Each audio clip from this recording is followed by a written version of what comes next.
This is from the book Why Me by Sammy Davis Jr.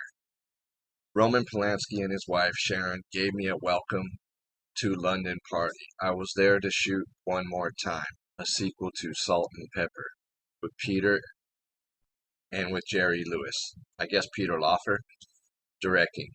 I had known Sharon Tate and Roman for a long time. They invited Peter and Jerry and our mutual friends to their flat. Later, after Jerry and the other straights had left, we had a little grass, a little coke, booze, fun, and giggles.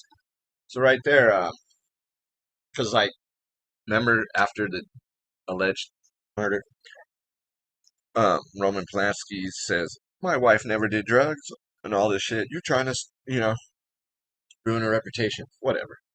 According to Sammy Davis Jr., she did coke and weed right there. So anyway, I called Roman the next day. "Hey, what about guys here?" He said, "Sharon's going back tomorrow. The baby is almost due." Okay, so this is 69. I'll I'll join her in a few weeks. And we agreed to get together around the end of the week. The massacre happened 3 days later. The killers had tortured Sharon, then hung her upside down and cut the baby out of her womb. The London newspapers were filled with the devastation at her house in LA, the slaughter of Jay Sebring, Abigail Folger, and others I used to run with. Everyone there had, one time or another, been into Satanism, or like myself, had dabbled around the edges of it for sexual kicks. Hanging Sharon upside down to torture and kill her was highly ritualistic. 2 nights later, the LaBiancas were wiped out. Nobody in Beverly Hills or Hollywood felt safe. And again, it had the markings of the occult. Peter and I were sharing a house on location, and as we read the stories and watched the TV news reports, he said we probably would have been there. That was our crowd. I knew that had I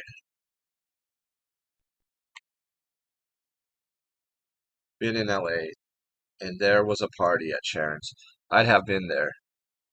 But something had saved me. The evil had missed me, but how close I'd come.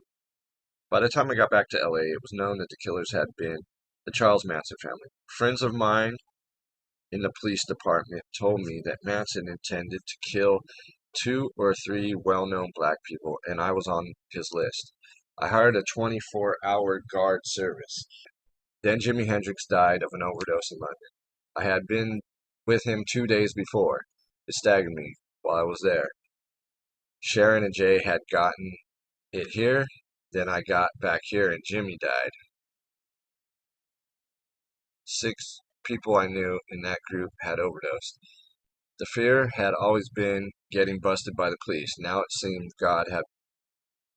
was busting these people. I'm looking for more stuff about Jay Sebring